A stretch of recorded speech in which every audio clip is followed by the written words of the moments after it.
Now, what we have next is going to be something that's very close to my heart. We're going to be learning about different ways that AI will enhance the metaverse and education. So we're going to actually be learning about certain direct applications. I know that we have many people in the audience that are actually from the education space, so that should be very interesting. I'll be inviting shortly to the stage Mrs. Leticia Jauregui, Meta's Head of Global Education Partnerships, Ms. Emilie Joly from Zoe Immersive, CEO and co-founder, Ms. Sarah Toms, IMD's Chief Learning Innovation Officer, and Mr. Jauregui Luisier, Unity Technologies and Senior Technical Trainer. So without further ado, I will bring them to the stage and we will get started momentarily.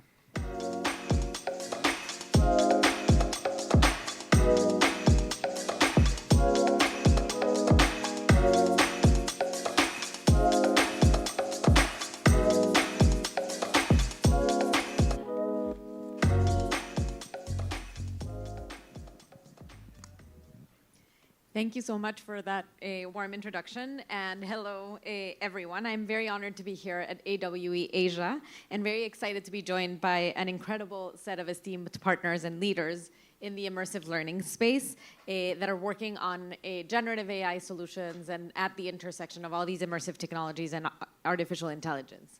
I'm Leticia Jauregui. I'm head of global education partnerships and immersive learning at Meta, and we've been working to really understand how education can be transformed through these immersive technologies, leveraging artificial intelligence and partnering with incredible organizations such as the ones that are reflected here on the stage, but really partners across the world who are the ones who will help build the immersive learning space and transform education. We've had the honor to partner with kind of best-in-class immersive experiences, and even though the metaverse is still a few years away to kind of come to fruition in terms of what we're expecting, already today we're seeing incredible ways in which immersive learning is transforming learning, training, and leveraging all of these technologies. So each of the partners will talk a little about what they're doing, but I'd love to introduce all of them. So Emilie is the CEO and co-founder of Zoe Immersive. She's a serial entrepreneur with an interaction design background, and she has led business strategy and innovation in immersive technologies for over 10 years. She's currently driving the vision of next-generation creator tools that enable anyone to build interactive and immersive experiences in just minutes through no code and automation. Sarah Toms is the Chief Learning Innovation Officer at the International Institute for Management Development, IMD. She was previously Executive Director and co-founder of Wharton's Interactive. She is a serious game expert and demonstrated thought leadership in the educational technology field. And she's fueled by a passion to find and develop innovative ways to make every learning environment active, engaging, more meaningful, and learner-centered. And last but not least, we have Jauregui. Jauregui Luisier is a senior technical trainer at Unity Technologies. He was previously the academic director of the KMITL Interactive Digital Center. He believes, as Unity does, that the world is a better place with more creators in it. Jauregui enjoys guiding academic institutions and businesses towards creating immersive, intuitive, and impactful experiences that embrace the latest technologies. He is a steadfast advocate for redefining what is possible through these immersive tools. And as a means of introducing yourselves, can you each share a little bit about your work in the space? And for fun, what was the first ever VR experience you went into? Emilie, if you want to start. All right, sure, of course. So my personal background in all of this is I'm a designer, I'm an interaction designer and technologist, and I've been working in that space since about 2012. My first company was basically a design lab, and we were taking any kind of technology we could put our hands on. We were sensors, AR, VR, robots, and trying to build stories, build games, build experiences that would have some kind of a magic factor for an audience. And our overall vision there was to, at one point, give those creative abilities and those kind of magical abilities to anybody. And that's how our platform Zoe was born. And so the first time that I tried VR personally was at GDC when Oculus came with, I think 2013, something like that, with a little black box saying, this is cool, you should try it out. And inside was one of the first VR headset that they built. And so what we did is we adapted a comic book that my husband had created and put it on the headset. And And that's my first VR experience, actually. It was really amazing. And still to date, I think a simple interactive comic book in VR is still pretty cool, even 10 years later. It's been a really interesting journey from that first experience until now. Things have changed quite a bit. Thank you, Sarah. Yeah, thanks so much for having me. So when I look at the field of education, I'm looking at a field that is really still stuck in the dark ages in many respects. Most of education is designed very similarly to this room. A lot of passive learners sitting and listening to thought leaders, and what we know from the pedagogical sciences is the best way to learn is to actually get active and to really be immersed and to have your agency come to life, right? And so what I've been working on for the last 10 years is thinking about how we translate thought leadership into immersive worlds where those gray zones really come to life, where we allow learners to really interplay and have agency and be able to see what's being taught and have that application come to life, not just in these virtual worlds, but then when they apply it into the real world. In education, we are in the business of helping people really find their potential and realize their potential. And that's where I think interactive learning is the frontier that we need to be investing in. My first VR experience, so I've been mostly in the PC and web-based world. VR is within the last few years, but my first VR experience was the lava flows and standing on my couch and watching all that go by. Awesome. Jeremy. Thanks for having me. Honored to be here. And so I'm bringing all of my previous academic experience to Unity and helping empower educators, also developers, and artists, and building all of the things that they would like to build, amazing applications for education and other purposes using the Unity game engine and its ever-growing ecosystem. And my first experience with VR, I believe, was Google Cardboard. So a pretty simple experience, just looking around in an environment in Google Cardboard. Shortly after that, tried a VR experience in a shopping mall, a roller coaster, which was quite a bit more impressive. So that really excited me about VR.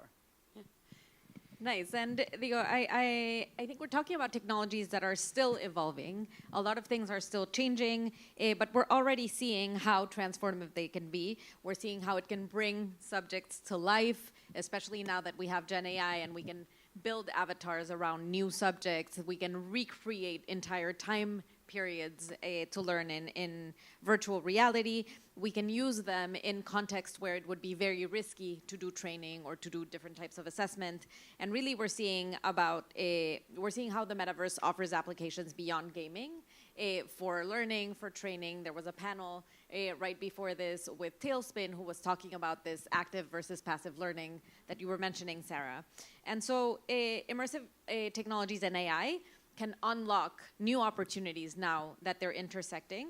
So I'd love to jump into a few questions. And for the audience, you'll see some reels in the background that illustrate some of what we're going to be talking about. But Sarah, what role does AI play in the intersection with VR and immersive learning? And could you share some examples of how you're currently using this technology at IMD? Yeah, so where we are incredibly excited about AI is that this is the opportunity to unlock hyper-personalization. And what we mean about that is, again, education has been sort of built for those standing on the stage, the sage on the stage, not necessarily for those being taught. This gives us an opportunity where we don't have time in a lecture for everybody to raise their hand and ask a question. We now can. So IMD, we've released probably one of the first in the world examples of leveraging generative AI and building our own AI engine room to actually have IMD's thought leadership and research and expertise coming to life within a ChatGPT interface. And the next frontier for us is now combining our AI engine room and large language models with VR and immersive learning. We've also been foraying into the metaverse. We've been bringing our interactive tools for things like helping executives understand what the future global signals might be, as an example, also leadership development, teamwork, etc. And coming for us at IMD is we're looking at how we leverage XR technology with AI to do competency evaluation and measurement. And what that means is when you come into IMD's classrooms, we're going to know you on the personal level. We're going to have put you through a number of different XR experiences where we're going to say, you know, this is where you are on self-leadership versus team leadership versus digital acumen versus critical thinking. And here's how we're going to develop you even further personally. So really leveraging XR, leveraging AI to bring our expertise to life and drive hyper-personalization. Thank you, Sarah. And I think it's interesting to see how we're going to be talking about different disciplines and using this type of immersive technologies across a set of areas. So in the case of business learning, the ways in which these fields can be bridged. And Emilie, how have you seen kind of VR and AI, supporting learning outcomes for students? And what have you heard from educators who are implementing Zoe into their classrooms?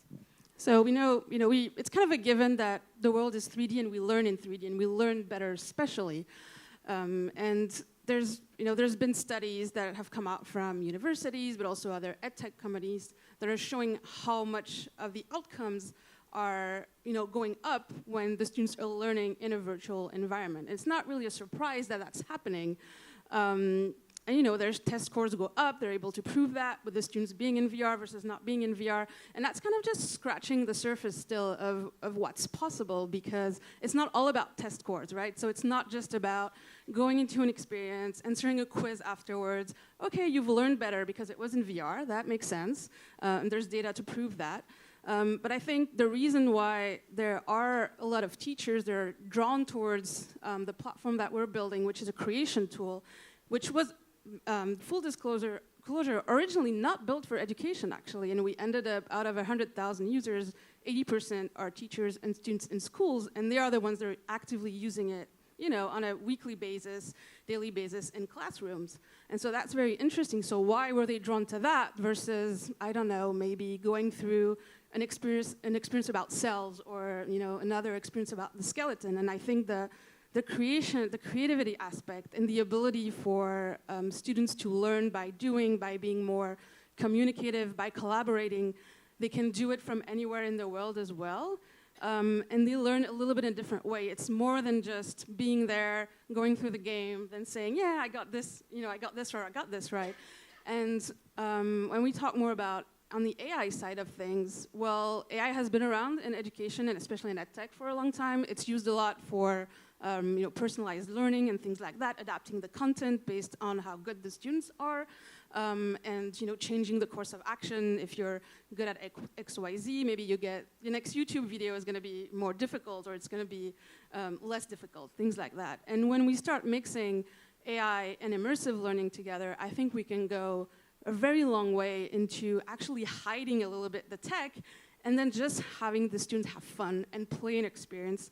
And then the system will automatically adapt to whatever they're doing, but they're not feeling like they're actually into, some kind of another test or some kind of another game. And right now, teachers are also a new generation of teachers, right? They know how to handle VR now, which is a big difference from when we started. So they're a little bit more savvy, at least for the newer ones. They're also coming up from kind of Roblox generation and all of that, and they're coming in waves. So they know how to learn in that way and how to teach in that way as well. And they want better tools that are a bit more, up to the level, and the quality too. Visual quality, visual fidelity. They're used to AAA games, or they're used to platforms like Fortnite and things like that. And so, we can get to that using Gen AI and immersive, I think. And I think something you said is very important. It's not just more engaging for the students. They're not just looking for that excitement factor, the curiosity, and the learning, but also for educators who can use these as complementary tools to become more adept at how they teach, what questions they're helping their students ask, and how they involve kind of their students in part of that learning and teaching process, and how they leverage those tools. So I think there's a big fear, obviously, on the education side about whether these tools are there to substitute educators or to complement the educator and to really help the educator. And I think the conjunction of both is really an extra tool that the educator can use to teach. We're going to get there. At least now the conversations around AR are kind of sticking to, hey, there's ChatGPT and all my students are going to cheat. So, but it's getting beyond that already now. And the educators are getting more comfortable. And there's the ones who are very excited. There's the ones that are in the middle, kind of on the fringe, saying, can I really use that myself? So I think it's up to also platforms to just work with teachers more and build tools and platforms that they actually want to use on a day-to-day basis, and that takes a bit of time and research. Yeah. Jeremy, you're in the classroom directly with students. Can you share examples of specific student achievements that would not have been possible had you not had AI or VR technology, or that would have taken longer for you to achieve? Certainly. One thing that comes to mind, specifically with the length of time that students might take to learn something or be able to accomplish something with AI chat tools. So if we have a room with 25 students, for example, and when we're doing Unity training, we often train them to do something very specific. There's a direct outcome that they want to have, create a certain type of application, but quickly they're very creative and they want to create something new, create something unique. And as a room with one trainer, that can be a bit difficult. And as we have AI chat tools, students can ask for basic procedures, they can ask for code snippets, all these kinds of things to kind of keep moving as they're waiting for one-on-one instructions. So it's really amazing to see what they're able to accomplish in just a short time using AI tools. Nice. And I'm going to play a video of a partnership that we established, and I'd love for you to speak to kind of what the teachers and the learners are doing in that classroom, and how there's ways in which we're already kind of implementing that. Great. Thank you. So I think you can. Yes, so playing now. So this is part of the Create with VR grant. So these educators at this high school in Ohio were given support and resources, 20 Quest 2 headsets, and they are converting their game design class into a VR design class. And they're working with local businesses to create prototypes, the things that can solve real-world problems. Thank you, Jeremy. And for everyone, I know that equity and access are a concern anytime a new technology comes to market. We want to make sure that these technologies are accessible, that we're not leaving students behind, that we're not expanding gaps that already exist due to other kind of considerations in a classroom. So how can immersive learning and AI help close those equity and accessibility gaps beside kind of widening them? And are there watch-outs that you've encountered that others should take into consideration as they're thinking about implementing these technologies in a learning setting? Yeah, I think we do need to certainly be careful, and I think this is where, not coming back and looking at accessibility at the very end, but looking at it every step of the way that you're developing what you're creating for education. So what I mean by that is a lot of times when you get to the very end of a project, that's when all the accessibility testing happens. It really should be happening, as part of your agile sprints. It should be something that you have embedded into what you're trying to do. We do need to be careful, obviously, folks who might have disabilities, et cetera, making sure that if they can't see, for example, what are you doing so that you can provide them an experience that is equal to those who can? I do also think that we have incredible opportunities here that we didn't before. Again, education is sort of a one-size-fits-all for most in how it's designed, and this really does allow us to do more tailoring, allowing learners to go deeper where they need to, allowing us to know those learners before they come into the classroom. And as Emilie shared, there's such a wealth of information coming from the learners with respect to how they are interacting with these technologies that's going to provide more feedback to the educators so that they can adapt and provide more. They themselves can grow, right? They can learn from how their learners are integrating. So I think we need to be careful of these different areas. I think we also need to be careful of the digital divide from respect of bandwidth, needs, et cetera, et cetera. These are all things that we need to keep top of mind. Thank you. And Emilie? Yeah, I think, well, you said, a lot of great things already about accessibility and how do you, build applications that are available for a wide audience, and it comes to interfaces, things like that. And it's usually, you're right, the thing that has been added at the end.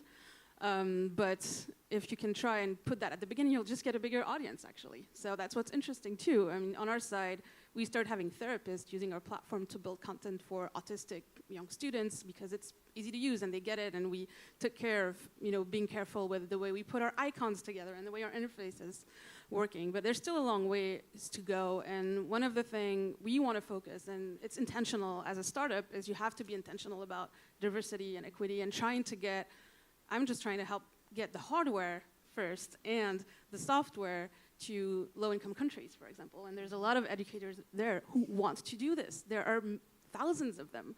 But just getting them the equipment, getting them onboarded, and all of that is taking forever.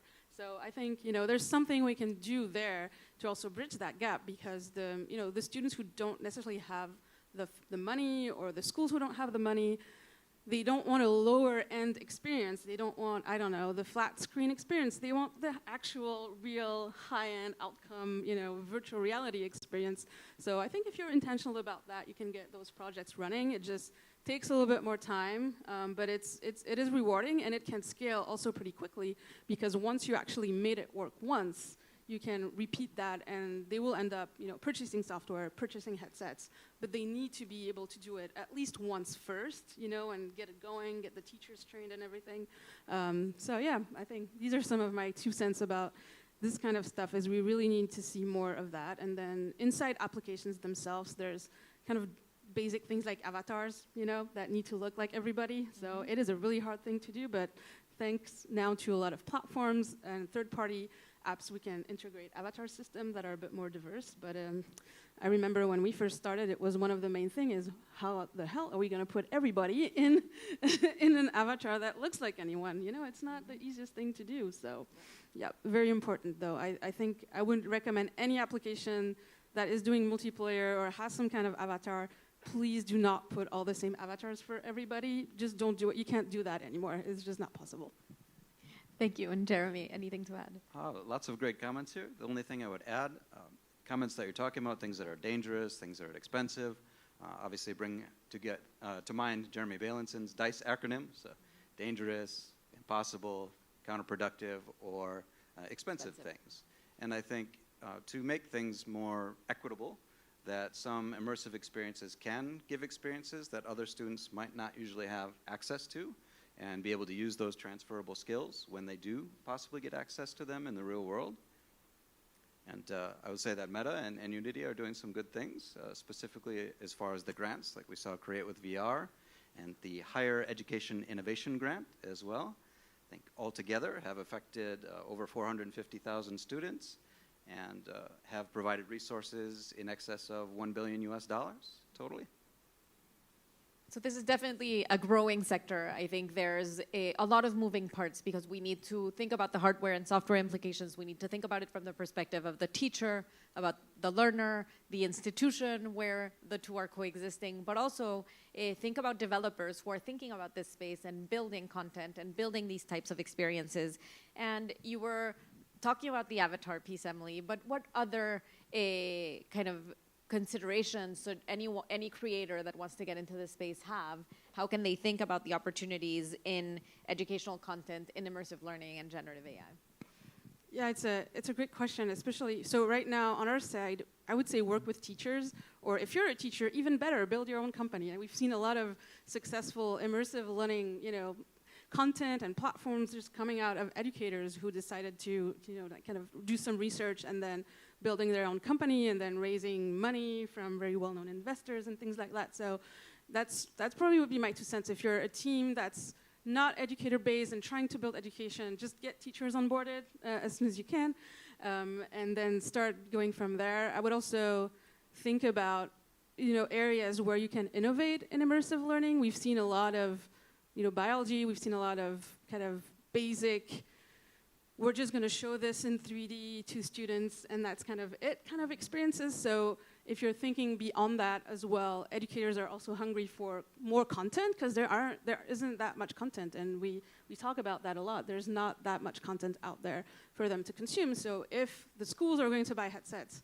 and invest in that, then they need content and more content. So think about the whole span of content. There's STEM, but there's also, literature, English, languages, there's social studies. There's a lot of areas where you can use immersive technologies and enhance that by getting students to be creative, by getting the teachers to be creative. So that would be one of my advice. And just get started with tools, because the tools are getting much easier. Unity is getting easier as well to start creating things. It might be out of reach for some still, but it is getting faster and easier to create content. And then you have, partners like Meta that can help with distribution of the content. If it's good enough, they'll get you through a very intensive QA process to make sure that the quality is top notch. But definitely get there. And if you're a teacher, if you're excited about that, just get your hands dirty. Try Zoe out. Zoe is one of the best apps to get started in a couple of minutes, so you can get the chops and then move to things like Unity and bigger platforms. Thank you. And Sarah, from an institutional perspective, and from you representing IMD, what are key considerations when any institution is starting to think about training in immersive technologies or learning in those technologies? Yeah, I think this is a really exciting time, actually, because I think we finally are at this point where an institution like IMD, which already is pretty well known for punching above its weight, can actually embark on building its own XR studio. And that's what we've just begun to do. We see that there's so much potential in this XR space to really go beyond we've been living in this sort of two-dimensional space for so long. The way that we communicate in business is, spreadsheets, PowerPoints, emails. The world we live in is three-dimensional. And so when we are, one of the areas that we are expert in at IMD is thinking about things like sustainability.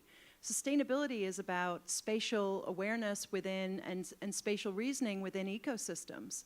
And so when you can step into something where you see these worlds come to life and where your decision making is having an impact on how the world functions, how your vendors function, how you and your relationships with government and society functions, this is where VR is really going to bring new understanding and new expertise to life. And that's where I think we're really, really excited. So the potential right now to actually do this yourself, as Emilie just shared, we are really excited to embark on this new journey of, like I said, building our own XR capability so we can bring our own content to life. Thank you. And Jeremy, you were talking about DICE, right? So any activity that is dangerous, any activity that is impossible, counterproductive, or expensive and risky can be best taught using this type of immersive technologies. How are you seeing kind of other educators and other trainers incorporate this into their own classrooms? What are the challenges? What are their main concerns as they're doing this? And what would you recommend kind of they think of as they're embarking on this new adventure? Okay, great. Yeah, one thing I would say is that out of COVID-19, we did see a lot of people pushing more to embrace immersive technology. So that definitely did help a lot of especially educators get interested. And as you said, a lot of younger educators are pretty savvy.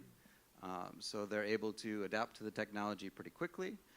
Some educational institutions do have people that are a bit more traditional, a bit sometimes resistant to these technologies, whether it's VR, also see things with AI chat, like the immediate response is just ban all of it, don't use it, which is a bit unfortunate. I think there are things we can learn from it, when to use it appropriately, and how it can best help students in that matter. Nice. And I know that there's different ways in which you're all thinking about how AI can bring kind of some of these avatars to life, can bring content and make it a lot more easy, can help educators create new content a lot faster and be able to generate environments, be able to generate any of these learning opportunities. If you were to say like one thing that gets you very excited every morning about that intersection, what would it be? All right, well, for me, it's an easy one. It's just what we're working on every day, but it is pretty exciting. I mean, if we can get to a point where a teacher can just go in and start putting up together their lesson and generate that in a couple of minutes, and it isn't only generating the experience for the students, it's generating the lesson plan. It's generating some resources around it. And it's also feeding back data back to the teacher from the experience itself. Like once we have that kind of whole loop going, I think that's gonna be super interesting. And it's gonna go way beyond saying, oh, I need a palm tree there and I need the light to go here. Because a teacher doesn't know, they don't really have time first for that, like figuring out where the palm tree is supposed to go. They just want, their students to learn about XYZ topic and then generate some kind of activity or something interesting around that. So I'm excited about when that converges happen and when the platforms are up to that quality. It's gonna take a bit of time, to get there because AI is not really, and LMs are not smart in themselves enough, and you need to infuse pedagogy into it, and I think that's the trickiest part, because it's very easy to give orders to an AI, and hopefully it, it spits out something that makes sense to you, and then you can refine it, but I think injecting the pedagogy side inside of it is going to be, it's going to be a very interesting one, and Sarah's also doing some great work around that, I think. Thank you. Sarah? Yeah, and I think that's something, just to continue where Zoe, sorry, I always call her Zoe, Emilie, left off, is we do need to make sure that we go back to the pedagogical sciences. We can't just lean in on technology alone, and that technology is going to provide everything we need. We need to make sure that we're integrating metacognition skills, we're integrating the science of expertise building, which is deliberate practice, and that's where I get really excited about XR. We need to make sure that we're leaning on these other disciplines as we're developing these XR experiences, so really, really incredibly important. What excites me the most, though, is that we have this concept in serious games called consent, right? So when you're coming into these virtual worlds, you need to actually agree psychologically that this is the way I'm going to learn, and I'm going to actually engage with this experience.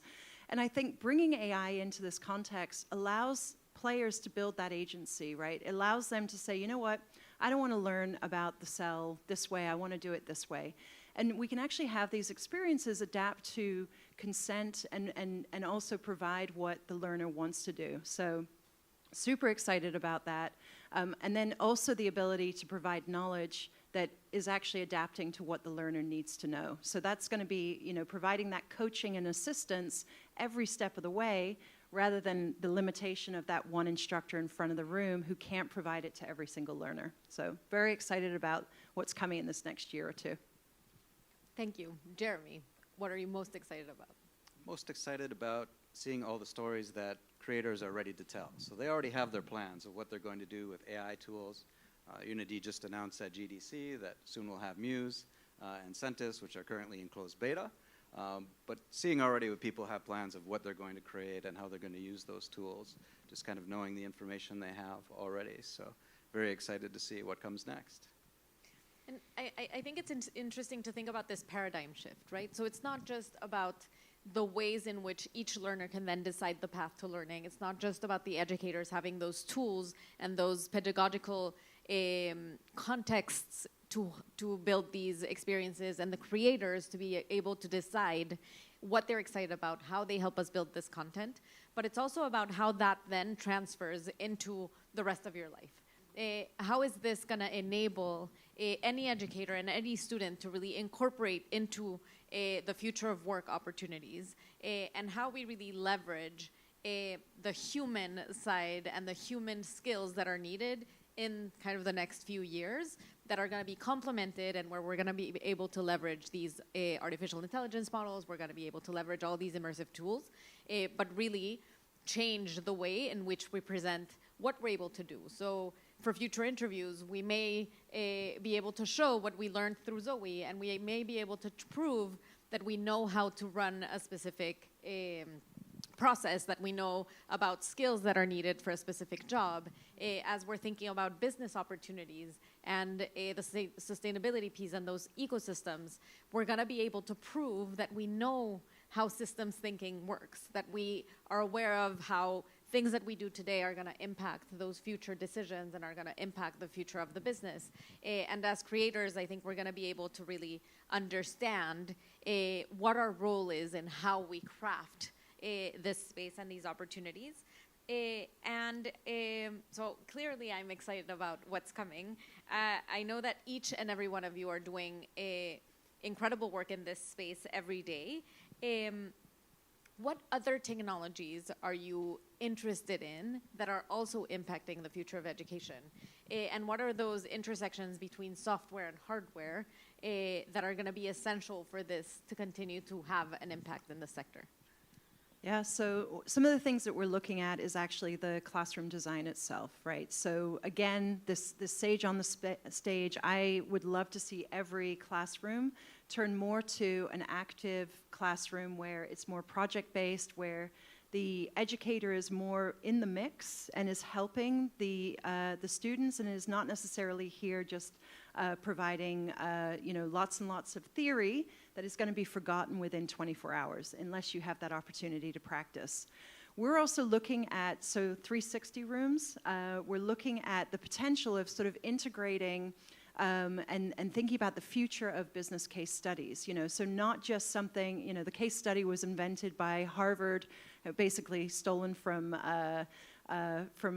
legal education to really provide authenticity to what's happening in the business context, but it hasn't changed or innovated very much in over 100 years. So how about immersing learners in a circular 360 room where you're using XR to really bring to life a business case and giving future leaders, current leaders an opportunity to practice skills, practice those critical thinking skills, practice those future skills that they don't yet have and really hone them in this safe environment. So I think it's really the connection of the physical and these virtual worlds that's going to provide some really incredibly also creative opportunities for us where we think about more like a learning theater.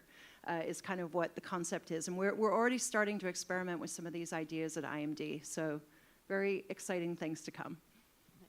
Yeah, I really love that, trying to recreate new types of classroom concept. I think that's really true to where things can go. And it's nice to think about, the first images when we were doing education in VR was a bunch of tables with all the students with a headset. That was kind of, this is our dream. Like, is it really? Like, it's like everyone's facing forward with their table and a headset. I'm like, maybe not. So I really like that you're killed that idea. So that, I don't know, that feels a little dystopian to me. But there's an opportunity to have new spaces to bring mixed reality and augmented reality into this as well. I'm really excited about that. Where maybe there's a couple of headsets on the walls, and then the students can move from doing something in AR together in the room, and you can put the tables away and start building and doing things like that. I'm also personally interested in BCI, so brain-computer interfaces.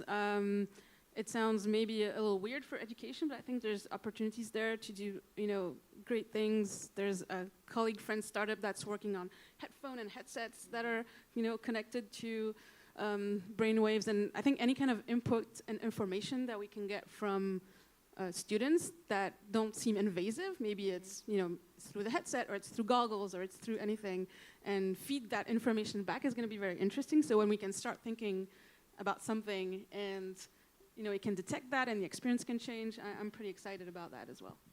I'm very fascinated with that idea of neural interfaces and things like that in education, the idea of instant access we'll have to information, but my excitement is also a bit tempered with the privacy concerns and mental health concerns and things along those lines.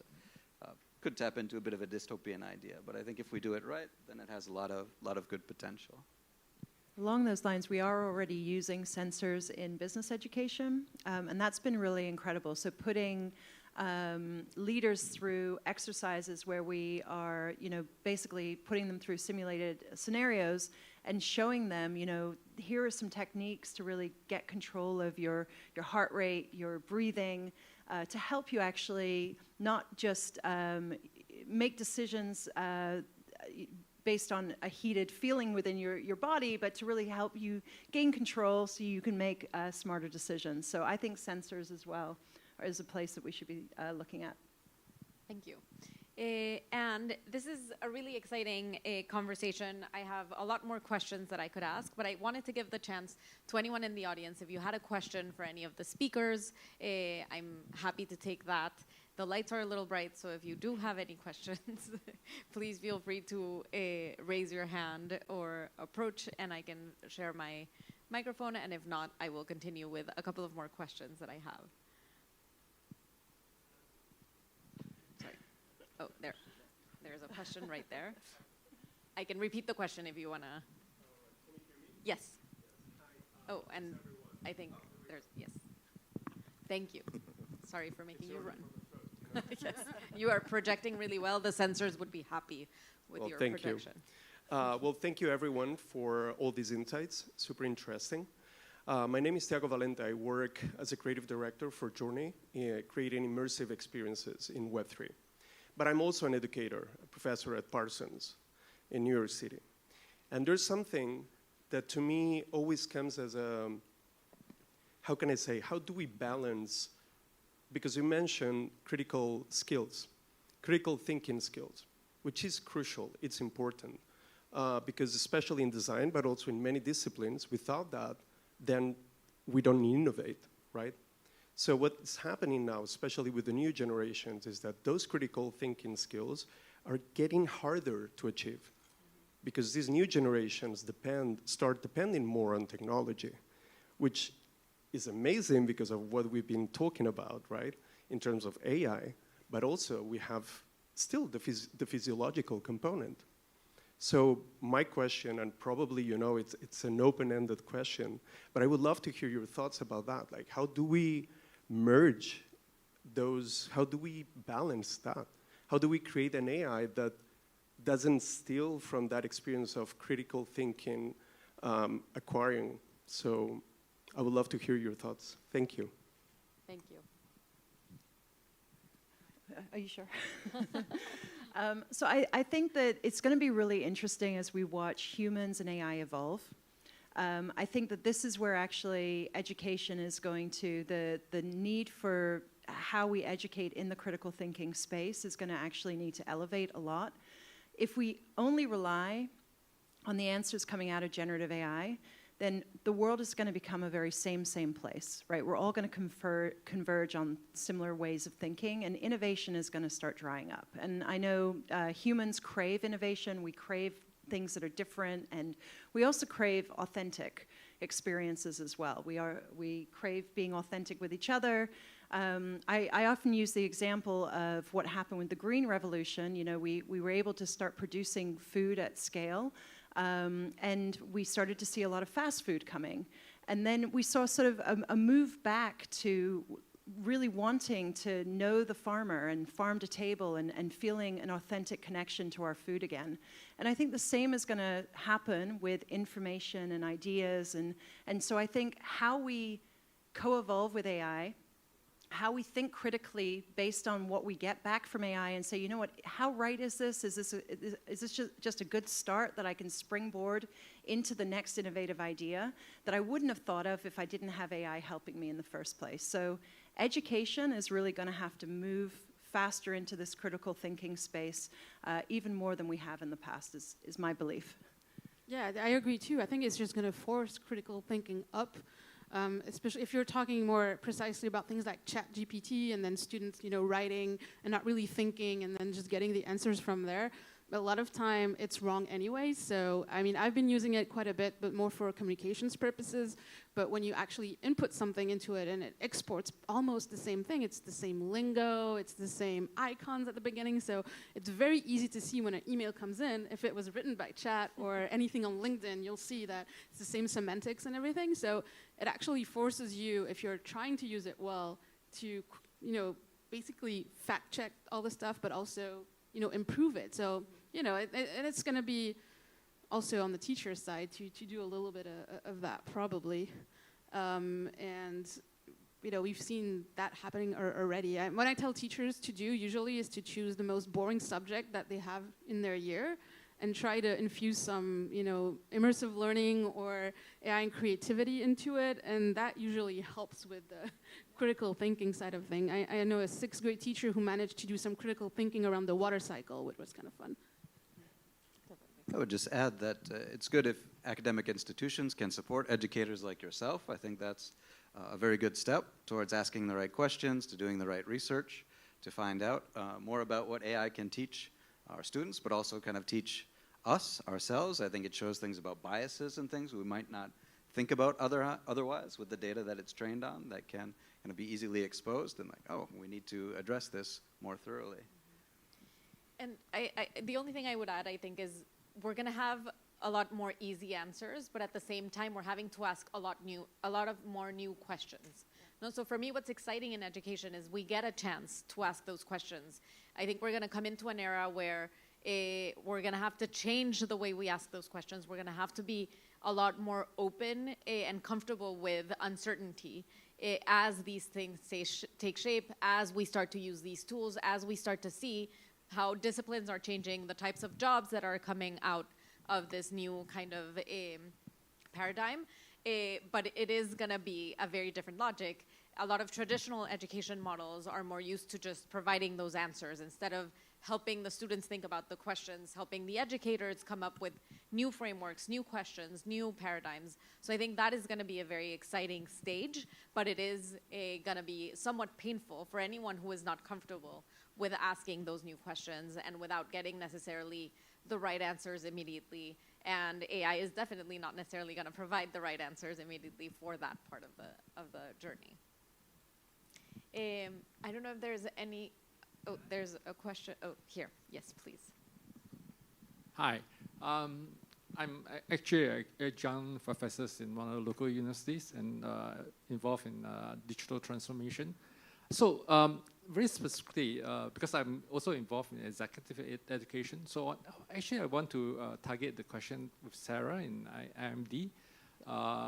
Again, thank you and congratulations for really experimenting with all this technology with executive education, with senior management, etc.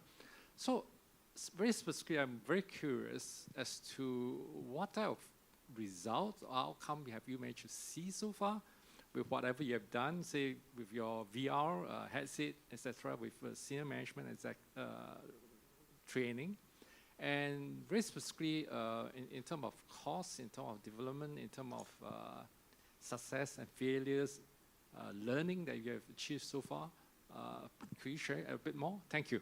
Yeah, great question. So some of the things that we've seen are from the standpoint of the feedback, and a lot of this right now is self-reported, is we're receiving higher scores on our VR-delivered classes.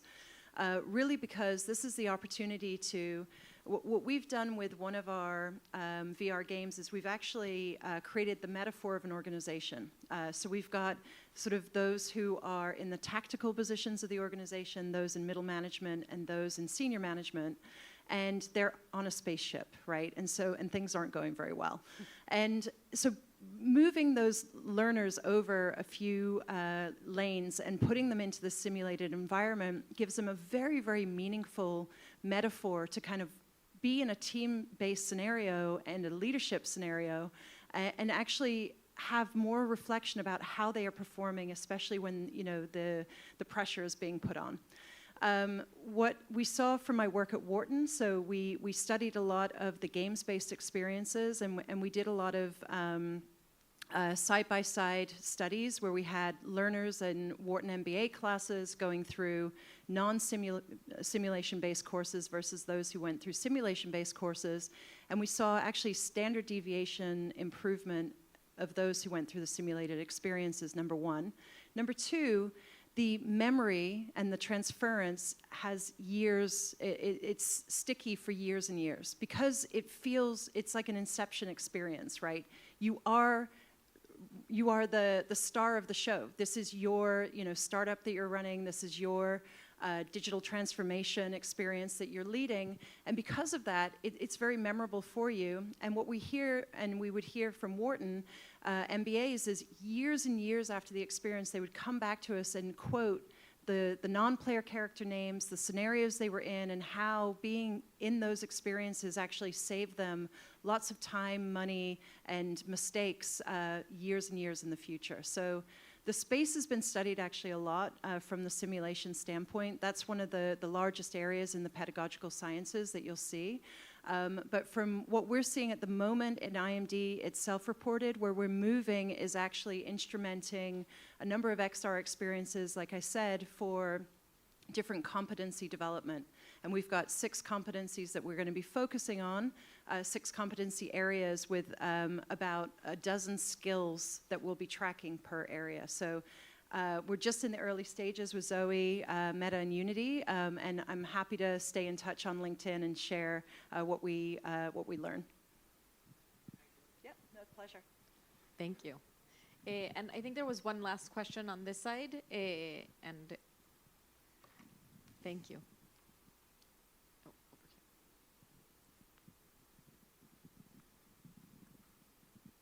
Hello there. Hi. My name's Eric. I'm an immersive learning researcher based in Kyoto, Japan. Thank you for today. All of us in this room are really excited about technology and, of course, using these new technologies in educational settings. But a lot of the times we caught up in using technology for technology's sake, right? For example, a PR department at a university wants to use it to have as a marketing aspect to things as well. But I'm curious, in each of your experiences, have you ever come across perhaps a client or a classroom setting or an implementation where you would recommend not to use virtual reality and instead use perhaps a pencil and paper, which is also considered a technology that we could use in education? Thanks. That's a cool question. There are many topics where you don't need to use VR, by the way. I mean, most of the day they don't really use virtual reality. No, I think like VR is interesting for things that relate to experiential that you can't really do with pencil and paper. But in the way we kind of design our app and the curriculum for the teachers, they actually also do pen and paper at one point during the class. So the classes, at least at the K-12 level, are usually 40 minutes long. And the session in VR is about 15 to 20 minutes. And the rest of the time is kind of brainstorming, pencil and paper, talking together, going in the headset, checking out things, working on something, going out, pencil and paper again. So, we have also designs for storyboardings and things like that. So these are not incompatible things that you can kind of combine both. VR is going to be interesting for, experiential stuff, but also I think for, of course, creation and creativity. That's an easy one, and students usually enjoy that side of things because they're, basically creative by default. But you can combine all of them. I think that would be the way to go. Well, and what we do with our design is something called the learning loop. So it starts with theory, and this is based on the knowledge effect, right? And the knowledge effect tells us that we have to start where the learner is and then build. We can't go in like at the 50th floor. We have to bring them and scaffold the learning to push them out of their comfort zone, so to speak. And so the learning loop really tells us is that you do still need the theory. You still need the expertise of that thought leader who's helping to deliver knowledge, right? And we move from theory, which can be paper and pencil, and we also know pedagogically why pencil is so good. That taking time to transfer what you're hearing, through your hand is actually a very powerful way to build memory and build connections in your brain. And also drawing. Drawing is another really great thing. And something we've done at IMD is actually take drawing another step further to combine it with AI art generation. And that's been really exciting too. So moving from theory to practice to feedback. Feedback is a very important step, and that is something that we really like with VR and XR and AI is the ability to provide that kind of adaptive, individualized feedback. And so in these experiences going theory, immersion and practice and feedback is something that you really need to make sure you do. The other thing that we do in the gaming labs that I've created is everything we create, we do paper testing. If it doesn't hold water in testing on paper and face-to-face, it's definitely not going to transfer into more immersive technologies. And sometimes that's where we stop. Sometimes we're like, you know what, this is a really good paper and pencil exercise. We don't need to move this into a VR experience. So, lots and lots of examples of that. Thank you. I think those are some great answers, covered a lot of aspects that I would have included, but always advocate for a really comprehensive experience that includes those things that are a bit more physical, discussing things like UX together in a group. I think there's still something to be said for Post-it notes and sharing your ideas on a board and gathering around together in a physical space. That's very helpful.